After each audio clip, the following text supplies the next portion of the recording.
Hi, and welcome to Coffee with Claire. You know, we have so much social media right now that it's a little overwhelming. And I know that as we are communicating with each other, so much is lost in emails and IMs and things like that. And what we find is that students, especially in our professional leadership program, are really smart and they're very good at communicating with technology.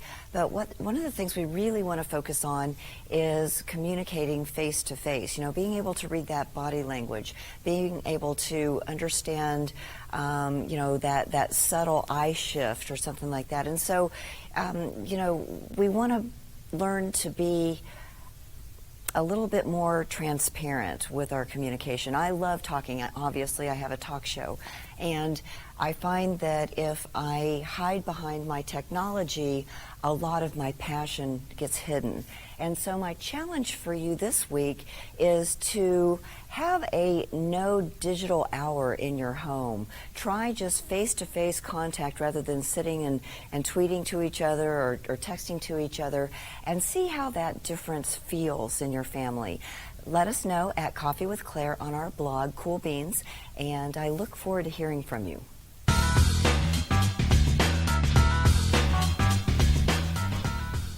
As you know, we always have entrepreneurs, people who give back to the community, and people who like to have fun here at Coffee with Claire. And so today I have Paola Sabini, and she is an IT transformational and business innovator. So welcome. Thank you. Oh my Thank gosh, you so much. She's so smart, you guys. I can't believe that she's on the show. So, Paola, tell us a little bit about what you've done in the past and kind of your track, because her journey is very unique in how she started out versus where she has landed today. Sure. So I started not in IT. I started in the humanities side of the house, and I had a career teaching at the university, literature and linguistics, and then I went on to psychology, and I got a master's in that, and then I stumbled upon IT, and that was 21 years ago. So I've been in IT for 21 years, and I've seen lots of changes around the world. The world of IT, my goodness, has been incredible. But I have been very blessed to be able to have used the psychology and the literature, the communications piece of it, blended in, which is what IT really needs in many areas. Because IT a lot of times has a tendency to isolate people. Yes. Or technology, you know, Right, and people kind of have a tendency to hide behind it or send an email versus, you know, walking across the way and talking to somebody. And I actually kind of miss that. I miss that person-to-person conversation. Absolutely. And it seems like that, you know, an email going back and forth can take 3 days, which, you know, a phone call could have taken care of in 5 minutes. Well, it can also, depends on how you craft, and the etiquette goes out the window, right? Speed is everything today, speed and a transactional behavior. And we are missing in many areas just that human touch and that relationship and understanding people's points of view and having a discussion that you can't really have via email the same time, the same way at least. Right. And your background is so different than so many people that are in the IT field. Yes. How do you bridge that gap between what their experiences are and what your experiences are, and the holistic approach you're really trying to weave into the business world using IT? Right. Well, I see IT very much as a mechanical, systematic field. Of course, there is innovation, there's creativity. You've got all of those pieces there. But for the most part, it is connecting dots and pretty straightforward, pretty mathematical. Anybody can follow a sequence of events and get to an end. Whereas the psychology and the literature is more about getting to understand people and how they see things and why they see things in a particular way. So blending it, one of the things that I was very happy to be a part of is creating help desks that were very different, radically different for very large organizations. When you put psychology and you put good communication in just a plain help desk for IT, you see tremendous results. we would have people sometimes call in and say, I'm having a bad day, but I just wanted to call the help desk. Oh my gosh, I love that. Because we had infused You it really were helping with them. a lot of right in so many ways. Yeah, just, well, I don't care if you fix it, but you guys are so nice. They're so great to work with. Those little bits that just make the day for somebody else, it makes them more productive. It's a whole ecosystem of how we treat one another, whether it's a small enterprise or a large one. And IT is fantastic at enabling the future, the present, at being able to go and do things we couldn't before, but it doesn't have to be at the expense of dropping everything else. And that is where the holistic piece comes in. So yeah, so talk a little bit about the holistic approach and what you guys are accomplishing in your newest business. One of the branches that I have is called Ecosystem Consulting. And what it does is it goes to an enterprise. You can be brought in for a problem that sounds very much technology-based. It could be a large ERP that went wrong. It could be that the projects are not running well. And then when you end up finding out is that what is really falling apart behind that is the whole, what is called the governance in IT. And governance sounds, a big word, sounds like it's authority, administration, but it really is the processes, the mechanics, the policies. How are they getting from point A to point B and then C? And technology normally tends to replace a lot of those processes. The holistic approach brings it back saying, don't drop everything. Some things are important. Get to the core of the matter. What is the real issue? Cybersecurity, for instance, being a really important topic. Oh, yeah. So we specialized in sustainable ecosystem cybersecurity. What that means is that when you're trying to protect a company, an organization, government, we tend to throw people and tools at it and knowledge. Well, protection comes, it has to be part of every fiber of the organization. So you need to look at things like contract management or procurement. Do they know enough to understand that certain terms and conditions 5 years down the road are actually going to harm the cybersecurity efforts? Or your folks in HR, they're abiding by, they're complying with what is the framework, NIST framework, PII, information not being disclosed, but do they know the next steps? Have they been told the strategy and the alignment of the organization so they can prepare and kind of become more educated and see where the leakages can happen beyond just the tools? And so does the company, like, is this a kind of paint a picture for us, is the company overall educating everybody on the same thing, or are they educating them on cybersecurity but in HR or in the different departments? How does that work? Because that seems like a pretty overwhelming task. It can be. But there are a lot of common sense pieces that you can infuse throughout. Okay. Some of the pillars of that are like records management, and records management tends to be looked at as something purely from a technology standpoint, data related, and actually it's not. We have had records all of our history, and how you categorize those records and how you put value to those records and consider some important, some not important, that's a business thing. So what you'll find is that a lot of organizations have kind of passed that on to IT. And then IT doesn't know quite what to do with it, so it keeps most of it, or it assigns certain value based on what it thinks it means, and then stores it, and then archive it, and then the legal team comes in for e-discovery trying to figure out what happened with those pieces of data. Well, we go in and we say, you need to look at this strictly from a business perspective first. Why is this data important to you, and for how long? And that stirs up a whole conversation about the mission of the organization and the vision of the organization and who do we have working for us and why. Then the ecosystem begins to make its rounds. And from an ecosystem perspective, you need to have redundancies and resiliency. And you find that a lot of places have single points of failure, not just from an IT perspective, but a knowledge perspective. There is that one individual that has been in the company for 34 years, and they hold the keys to so much. Well, that is dangerous. We love them, we want them to stay, right? But that does not create resiliency. So when I was in business, we called those folks information hoarders. So where, it's like, if I've got all of this data, then it makes me really important, and there's no way anybody can get rid of me. So how do you reassure that person that, if I let go of this and train somebody else, it's actually a stronger leadership point of view or activity? I think that's where the psychology comes in. Okay. So it is important to acknowledge that everybody has fears in the workplace. Being unemployed is no fun, and nobody wants to get there, so everybody has a certain amount of need to protect their territory. Good, bad, or indifferent, acknowledging that and creating a viable, truthful path for them to say, if I let go of this, I am getting that. And that piece that they're replacing, that they're getting, is significant not just to them, but is significant to the organization, and they have a bigger purpose. So many times they've been keeping that information not for the intent of hoarding, but nobody cared maybe about what they were doing. But 30 years later, now that's important, and now they want to document it, and the person is saying, well, why? Nobody has cared before, and yes, I've been the only one doing it. Giving them purpose from the point of view of, as a person, what do they contribute to the organization, and what does that organization give back to them, and have that folded into the ecosystem.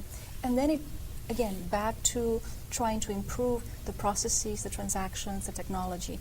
It all has a component of the human factor. So when you're working with organizations, do you do some kind of an inventory or any kind of a questionnaire to pinpoint where the areas of concentration need to be, or is it we just go in and talk with this department, then this department, and this department, then get everybody together? There's a faster way that Okay, we have good. learned over the years. So the folks that are part of the team, we have run very large organizations. And you learn a few shortcuts along the way. One of the best ways to find out what's really wrong, there are 5 areas we focus on. Okay. What's working really well, Okay. what's working wrongly, Okay. what is confusing, what is there too much of, and then what is there too little of. Okay. Just questions that everybody can answer, whether they are the COO or they're the CIO or they're the VP of applications or the HR person. Everybody can answer those questions. When you get them all together in one room, most of the answers are all different. Interesting. Yes. And then the fun begins. Oh. Yes. So when the answers are different, the fun of alignment really begins, and you begin to clean up some of their misconceptions or intentions or knowledge, or all of a sudden the chief marketing officer didn't realize that operations was doing this, and IT had funding for that, and that the CEO didn't want that to begin with. So you rein all of that in, and you go after the declared problem, which most of the time is not really the problem. That's just the symptomatic aspect of it. So this sounds so fun. It is fun. I mean, you get to get in and dig in and see what's going on and give them ways to make everybody much more functional and then productive and happy. Yes, but the key is that we can be like a lot of other folks that are change agents. They go in, they propose a solution, or they implement a solution, and some people end up leaving as a result of it. So what we're going in for is saying, no, nobody has to leave, nobody should leave. There is a way to all get along, find meaning and renewed purpose, and together row in the same direction. And that's the trick. That is what takes a lot of experience from having done that before. And it takes patience, and yet having to deliver with speed, patience with the people, speed with the delivery. It takes a lot of compassion for the folks that are stuck in the middle. And so from your experience, about how long does this transition take from the beginning when you kind of go in and do your due diligence to where it's really starting to run like a well-oiled engine? No more than 90 days. Wow. Yeah. Wow, that's amazing. Yeah, and the real changes can happen in 2 weeks. And what in that 2 weeks, is that when they're doing all the discovery and figuring out Yes. what's... Yes, because you're shifting the mindset all of a sudden. They're realizing some things that maybe it has been in front of them, but it required somebody to point it out. And to point it out and to connect the dots for them from an outsider's point of view, and also from a point of view of, yes, there is a way out, and here are your choices, your scenarios, hard decisions to make from a board or a C-level perspective, but making them with more accuracy, so that, I should say, with more data, so that they can be more accurate, and allowing them that, empowering them to make those choices and teaching them a method to repeat it. Oh, okay, yeah. Yes, the idea is for us to teach them, because we have been on the other end being served by a lot of consultants. We know that sometimes they stay too long, and it gets very expensive, and that's not the desired path. So the idea is to go in very quickly, find the cracks, the real cracks, teach them how to get out of it, how to fix that, and then get out and move on to somebody else, which goes against the traditional model of consulting.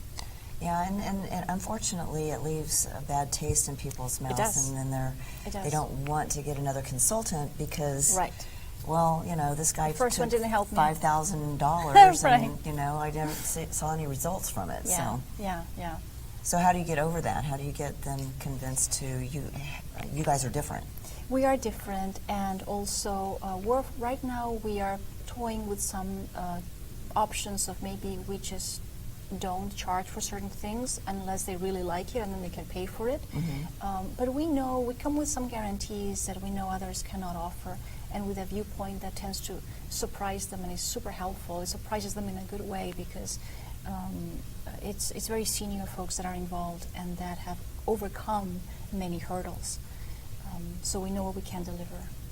And a lot of, sorry for, we've been in their shoes. I think that is the big difference. A lot of the consultants that come in, they have studied how to do this, they have been around folks that have those pain points, but we have suffered those same pain points ourselves.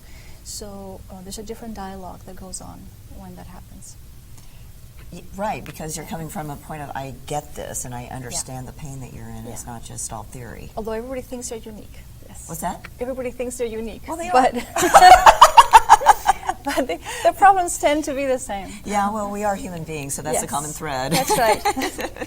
So you and your business partner got together fairly recently to develop your newest endeavor. So tell us a little bit about how you guys got together and you know, how you're getting your word out. And we have a bigger team. So we have a team of 5, actually a core team, and it was everybody that the world of the CIOs is becoming very different now from what it was 5 years ago.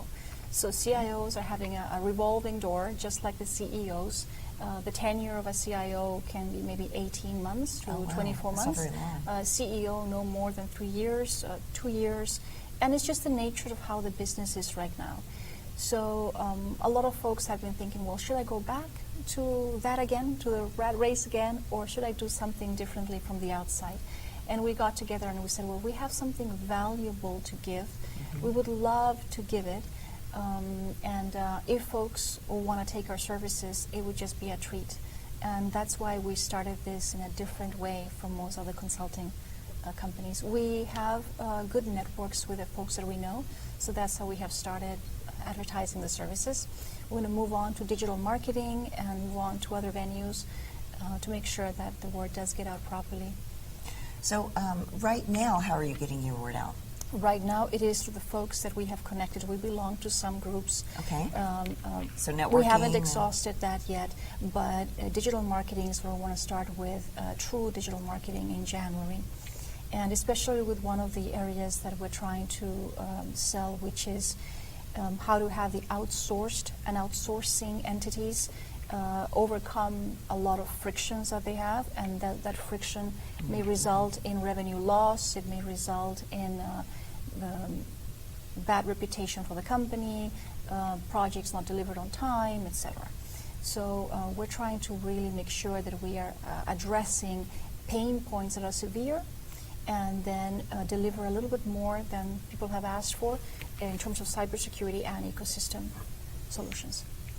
So what kind of tips do you have for our audience, or techniques for maximizing everything that you learn throughout life and applying it to our crazy digital world now, because like you said, it is 5 years, 3 years, it seems like that every time I turn around there's a new app, or there's something new that my computer does that it didn't do yesterday. You know, so I mean, how do we keep up and assimilate all this stuff? It's a lot to keep up with.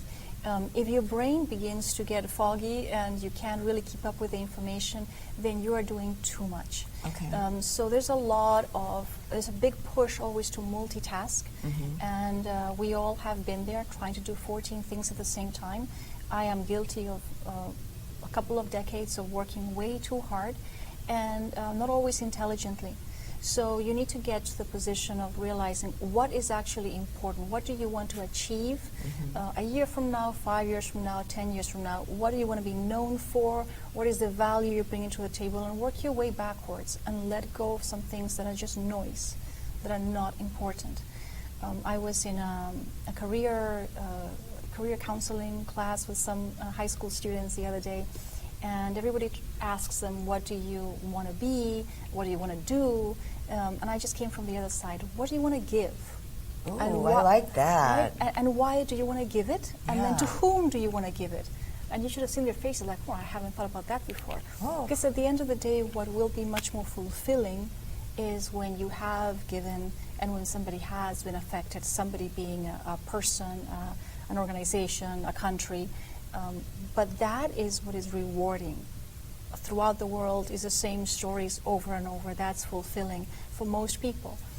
So drafting your path from that perspective backwards is much more valuable. So if you're a company that is trying to be on the competitive edge constantly, trying to market yourself, and you have awesome competitors, and you think that maybe you need to throw more money into IT or more money into marketing, pausing and thinking about what is it, not just that they're really, really good at, but what is the journey of the customer that will bring that loyalty, not the milestones, but the journey that will make them always come back to that company no matter what. And that tends to be always human. That is, why do you go to a restaurant where the food is not all that good, but the service is phenomenal? Or you have a favorite waiter That's that right. knows your name. That's right, and they treat you so well, and they mean it, right? It's not just rehearsed. You go back. So what if the burger wasn't all that good? You go back. But how many times did you stand in line for 2 hours for another restaurant where the food is phenomenal, but they've got an attitude? Yeah. You probably won't do that too many times. So it's simple. We know what we have to do, and we tend to just clutter the whole thing with what we hear, and we end up running in different directions that are not always necessary. So declutter, concentrate on one thing at a time. Yes, quickly, but one thing at a time. Still has to be quick. Make the synapses there. But one thing at a time, yeah. Well, Paola, let our audience know how they can get a hold of you and your company, as well as maybe give them some of your sweet spots. What are some things that you guys really love doing? We love it when we have impacted somebody's life at work, not just the company. Okay. So we get a kick out of somebody saying, wow, now I feel like I can really accomplish my work. That being whether it's an HR leader or a CEO or whoever they are, empowering them with that. A couple of companies that I run, Neutrino Peach Labs is one of them. The other one is YSI, Y-SAI, and they are part of the whole holistic approach. But by far is we enjoy using the technology, using the processes just to make sure that we are touching people's lives in an indirect way, in a different way. It doesn't have to be that we invade their space and that we try to get too close to their pain points if it's an emotional thing happening at work. But we are surrounding them with enough tools and with an approach that allows them to get out of that pit, out of that issue, to push the company forward, and they can do it again over and over. They won't need us anymore afterwards. So you train them on how to replicate. And without training, right? Just showing them, guiding them in such a way so that it's sustainable. Yeah. So you have a couple of websites, so Yes. if you'll let us know how to find you. Thank you. NeutrinoPeachLabs.com is one of them, and the other one is y-sai.com. Well, thank you, Paola. Thank you so Appreciate much. having you. Thank you. In this series, we'll be learning about laughter yoga and the benefits of deep belly laughter that simulates the deep breathing when practicing yoga. It was developed in 1995 by Dr. Madan Kataria, a medical doctor in Dubai, India. Dr. Kataria discovered many modern scientific studies that described at length the proven benefits of laughter on the human mind and body. Ha, ha, ha. Ho. What laughter yoga is, it's all about bringing laughter to your body to help you breathe like yoga poses do. And so deep breathing has a lot of benefits, all right? Number one, of course, it gives us more oxygen in all of our cells. Number two, it releases endorphins. Does everyone know what endorphins are? What are endorphins? Yeah, they make you feel good. And there's also a lot of psychological benefits of laughter yoga because it allows you to release any kind of stress, which is really helpful in our really busy lifestyles. As you know, everybody's got 1,000,001 things going on, and so it's kind of nice just to get out of your head and into your heart. Laughter yoga is a unique concept where anyone can laugh for no reason without relying on humor, jokes, or comedy. Deep breath in. The concept of laughter yoga is based on scientific fact that the body cannot differentiate between fake and real laughter if done with willingness. One gets the same psychological and physiological benefits. The reason we call it laughter yoga it is because it combines laughter exercises with yoga breathing. This brings more oxygen to the body and the brain, which makes you feel more energized and healthy. We initiate laughter as an exercise in a group, but with eye contact and childlike playfulness, it soon turns into real, contagious laughter.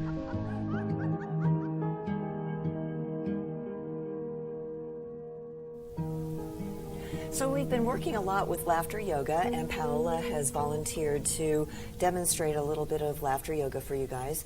As a reminder, laughter yoga is about laughing from your diaphragm, and it was actually invented back in 1995 by Dr. Madan Kataria, who was a medical doctor that realized that when his clients and patients would actually watch funny movies, their blood pressure would go down. And so we did a lot of research to figure out that, you know, this is a really good thing for our bodies, and our bodies don't know the difference between real laughter and fake laughter.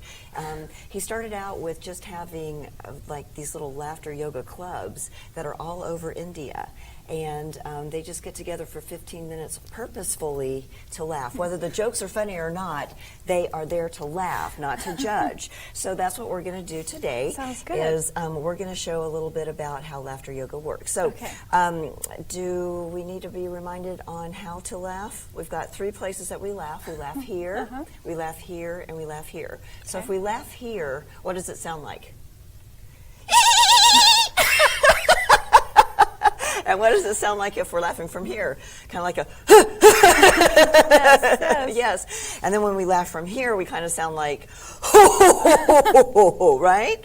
So this is the one we really want because this is where we expel all of that excess air out of our bodies, okay? Okay. All right. So we are going to, you know, it's around the holidays and we want to stay in tip-top shape so we can, you know, drink that extra eggnog or whatever. Of course. So we're going to be in the gym, okay? And we are weightlifters, all right? And so there's a little bit of pantomime that we do with laughter yoga as well. And so if you were going to pick up some weights off the floor, Paola, what would that look like? How heavy is it?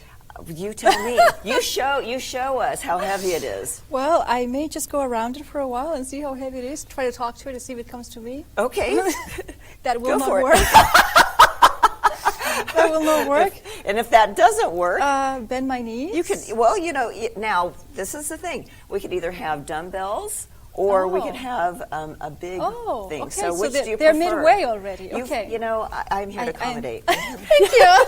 My job is to serve. I'm picking it up then. From the All right, rack. so we're going to pick up. Okay. Okay. So you have about 2 pounds. 2.5. Okay. So you've got your Yes. your dumbbells, and we're gonna lift these dumbbells. But when we lift them, instead of groaning, like when you Yeah. hear all those big guys at the Yes. at the gym, we are going to laugh hysterically. Okay. Okay. Okay, I'm ready. All right. So on the count of 3, 1, 2, 3.